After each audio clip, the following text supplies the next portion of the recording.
Bueno, seguimos con temperaturas bajas, ¿eh? Estamos 3 grados 2 décimas en este momento en la ciudad de 9 de julio, en este 19 de junio. 10 de la mañana, pasadita 9 minutos. Bueno, vamos a hablar ahora con María Inés Ormachea. Buen día, ¿cómo estás? Hola, buen día, Gustavo. Muchas gracias por la invitación. No, al contrario. Bueno, concejal de Propuesta Republicana, vulgarmente llamado PRO, y que en la última sesión fue explicando el alcance de los tributos municipales, la importancia, y que está latente todavía la definición del Consejo en relación a la emergencia. Bueno, vamos ahora con el tema de los tributos, que falta la aprobación por parte de mayores contribuyentes, que será en las próximas reuniones, para que se defina. ¿Cómo se llega a esto cuando hay un clamor de distintos sectores? No suba de impuestos, mientras todo sube, ¿no? O en este caso de las tasas municipales. Sí, exactamente. Esto en realidad hay una modificación a la ordenanza fiscal impositiva del 2025, que fue la que tratamos el 30 de diciembre del 2024. ¿Qué pasó? En ese momento el Ejecutivo había realizado un trabajo y había muchas tasas, algunas, en general eran tasas casi todas, que habían quedado en módulos. Y como no se había llegado a trabajar bien en el Consejo Deliberante y también, la oposición no estaba de acuerdo en esa modificación o actualización de esas tasas, quedaron igual a como habían quedado en el 2023. Con lo cual las tasas esas habían quedado muy desfasadas. Claro. Entonces el Ejecutivo volvió a realizar una modificación a esa ordenanza, la fiscal impositiva, donde se trataron las tasas, y lo que hizo fue rehacer los números y cambiarlos a pesos. Algunas cambiaron a pesos y otras, como en el caso del alumbrado público, que también había quedado muy desfasado, se trabajó con las cooperativas y eso pasó a kilowatt. En realidad no se aumentan todas las tasas. Eso sí quiero aclararlo. El alumbrado, barrido y limpieza, de siempre queda igual. Sí cambian algunas y se modifican algunas, como por ejemplo la tasa del alumbrado público. Cambian algunas tasas de habilitaciones, de comercios, que habían quedado, eran números que eran irrisorios. Era casi el valor de una entrada se habilitaba para hacer un espectáculo y lo que estaba era el costo de una entrada.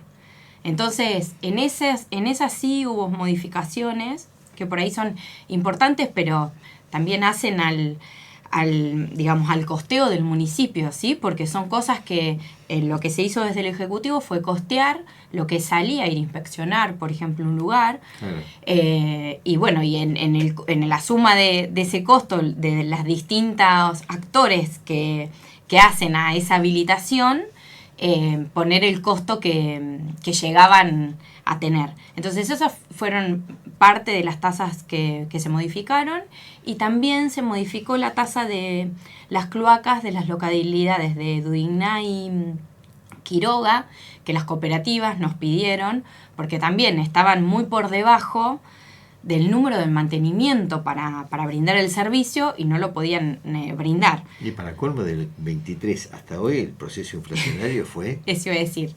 Mal. Exactamente. El número es muy grande y habían quedado muy desfasadas cuando el resto de los impuestos nos aumentan, a todos nos fueron aumentando o al nivel de la inflación o más o menos, pero se fueron actualizando. Así que bueno, eso fue la preparatoria del jueves pasado. Sí, hoy una semana. Exacto. Y tenemos que hacer la de grandes contribuyentes para poder sí aprobar esas actualizaciones. ¿Y eso sería el jueves venidero? Supuestamente es el jueves próximo. Bien. Sí, pero todavía no está fijada bien la fecha. Bien. Bueno, y el otro tema también que está en carpeta o en tratamiento entre ustedes los ediles está relacionado con el pedido que hizo el Ejecutivo de la emergencia económica.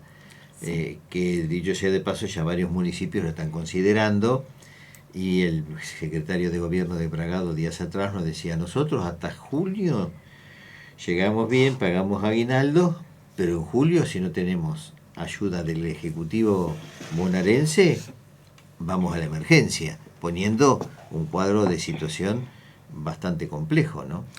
Sí, esto se da, bueno, todos sabemos que a nivel nacional, provincial, en todo el país, digamos, estamos en una crisis económica muy grande. Y lo que ha pasado a nivel municipal es que ha bajado el nivel de coparticipación, ha bajado el nivel de, digamos, la coparticipación, para los que no están atentos, es el porcentaje que nos envían desde digamos, es el porcentaje que se recauda por impuestos y se envía a los municipios de acuerdo a un coeficiente determinado. Eso, desde provincia mandan un presupuesto de lo que sería, digamos, un proyectado de lo que sería el índice de coparticipación que se recibe, y ese proyectado ha disminuido. Entonces, eso corresponde al 75% de los ingresos municipales aproximadamente. Entonces es mucha plata menos que entra al municipio, es un recurso que tiene el municipio, con los cuales paga, digamos, sueldos, los servicios y demás, y también han bajado la recaudación de Sí, el secretario de Hacienda nos decía, de cada 7 personas, 3 en moneda, 3. Exactamente. Entonces, bueno, al también no tener recursos, tener la parte del desastre hídrico también como algo muy importante a principio de año, que empezó con las lluvias fuertes, ahí también hay un desfasaje porque se tuvieron que empezar a invertir en un montón de obras que por ahí no estaban más proporcionadas a lo largo del año. Entonces se pide desde el Ejecutivo la emergencia económica, sobre todo para poder ajustar los sueldos. Entonces, bueno, en eso estamos, digamos, en esa etapa estamos, que María José iba a hablar con los gremios para poder llegar a un acuerdo, para ver cómo hasta dónde pueden llegar a realizarse un aumento, porque se había pactado un aumento determinado y no se podía realizar. Entonces, bueno, hubo bajas de reservas de cargo, hubo bajas de sueldos en empleados, en funcionarios, que bajaron el nivel de la disponibilidad. Digamos, desde el Ejecutivo se está haciendo, desde que asumió María José, un reajuste, sobre todo, digamos, en la parte de sueldos y de personal bastante grande, para poder ir solventando la situación, porque venimos como en una crisis económica, sí, que arrastrando la inflación y demás, que es complicada. Pero bueno, si Dios quiere, estamos a la espera de la negociación con los gremios y con los presidentes de los distintos bloques, para ver si se puede lograr un acuerdo y sacar esta emergencia económica. ¿Y eso para cuándo estaría? Porque se planteaba como más urgente y se va también un poco dilatando.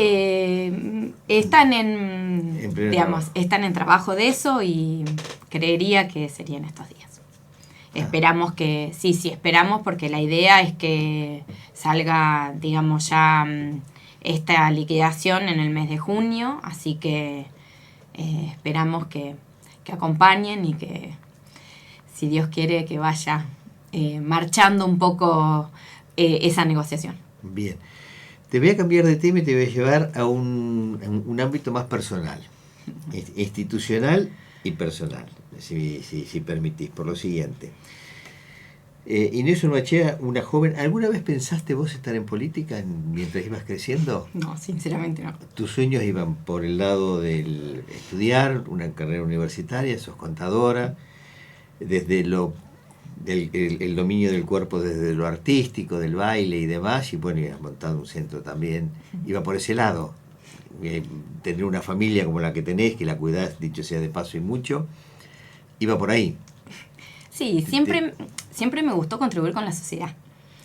Yo soy una persona que desde chica hice mucho por hacer cosas. Fui delegada, estuve en centros de estudiantes. A medida que fui creciendo y que tuve mis hijos, me fui metiendo en distintas instituciones, con los hijos en las comisiones de padres, en los clubes. siempre tuve una modalidad muy proactiva para contribuir con la sociedad y para que la sociedad mejore. Esa es la verdad. Y cuando me ofrecieron esto, en realidad había salido de algo que yo había dicho, que era que en el futuro quería contribuir con la sociedad. Alguien me escuchó y me llamó y nada, como que lo pensé, pero me sorprendió porque nada, nunca pensé ni tuve aspiración ni nada de meterme en el ámbito político, pero sí me pareció una forma de contribuir con la sociedad y dejar una huella. Bien. Bueno, fíjate vos el camino que estás contando, ¿no? Ese compromiso en las instituciones para que esa institución progrese, igual que los que están en las instituciones, sin fines de lucro, dejando tiempo, amor, dinero, corazón, garra, buena fe y sobre todo para mejorar eso en función de ese conjunto o de la sociedad, y ahora de la sociedad. ¿En algún momento te pensaste que podrías estar involucrada en un episodio institucional como el que viviste? No, sinceramente no. Por ese espíritu de colaboración, ¿no? Porque en el fondo es el espíritu de colaboración. Sí, no, nunca lo pensé. Y de hecho como que me llevó a replantearme en dónde estaba parada, porque uno hay veces toma decisiones y no piensa en semejante, digamos, no sé, a nivel personal para mí fue... Perdón, es como decir, me voy en viaje en familia o determinado lugar, a Cava, que se te pinchara una rueda en el camino, por ponerlo más leve, que se te rompiera. Sí, pero esas son circunstancias que por ahí las tenés en cuenta. Me parece a mí. Acá por ahí yo de inocente no la tenías no tuve en cuenta, digamos, o no me... Se entiende. No, nunca llegué a pensarlo porque nunca tuve ningún problema en mi vida personal, digamos. Con nadie. Claro, al contrario, creo que la gente que me conoce sabe que siempre soy alguien muy proactivo que trata de solucionar las cosas, de ir para adelante, de contribuir en lo que pueda y siempre con un bien, digamos, pensando en un bien, no en nada de líos ni hacer nada en contra de la sociedad. Pero bueno. ¿Y ese momento cómo lo viviste en lo personal y en familia, si es que lo querés contar y demás? Y ese acompañamiento.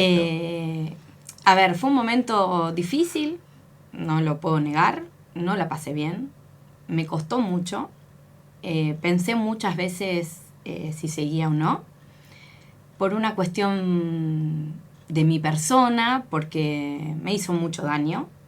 No estoy acostumbrada a eso, no vivo así, por suerte mi familia me acompañó y tengo una familia en donde somos muy unidos y mucha gente me acompañó. Tengo que reconocer que recibí muchos mensajes de gente que no conozco, gente que es oposición, ¿sí? Que es una clara oposición y que me defendieron, que me apoyaron, me dieron fuerzas para seguir, me dijeron no bajes los brazos, así como hay un montón de gente que me conoce muchísimo y me dijo ¿en dónde te metiste? Andate a la miércoles, porque también me lo dijeron, no te mereces todo lo que te estás fumando, porque esa es la palabra que me decían.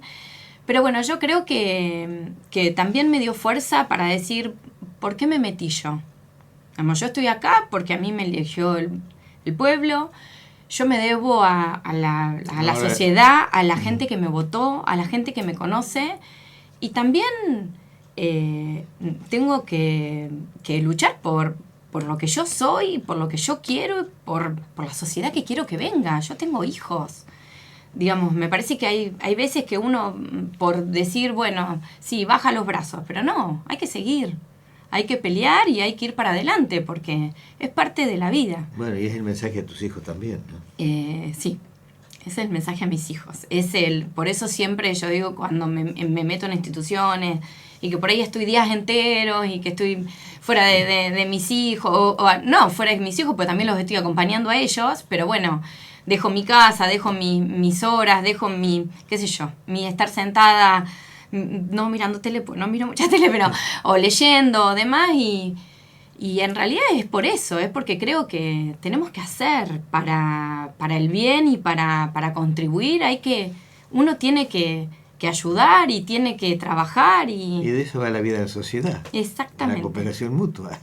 Exactamente. Es por más que es voluntariado y es cooperación y es trabajar por el bien de todos. Por eso mismo, esa es la vida en sociedad. Exactamente. Que es el rol desde lo intrínseco como seres humanos, ¿no? Vivimos en sociedad para cooperar y ayudarnos a salvar situaciones, a dificultades y estimularnos mutuamente. Sí, y a crecer entre todos. Y entre todo.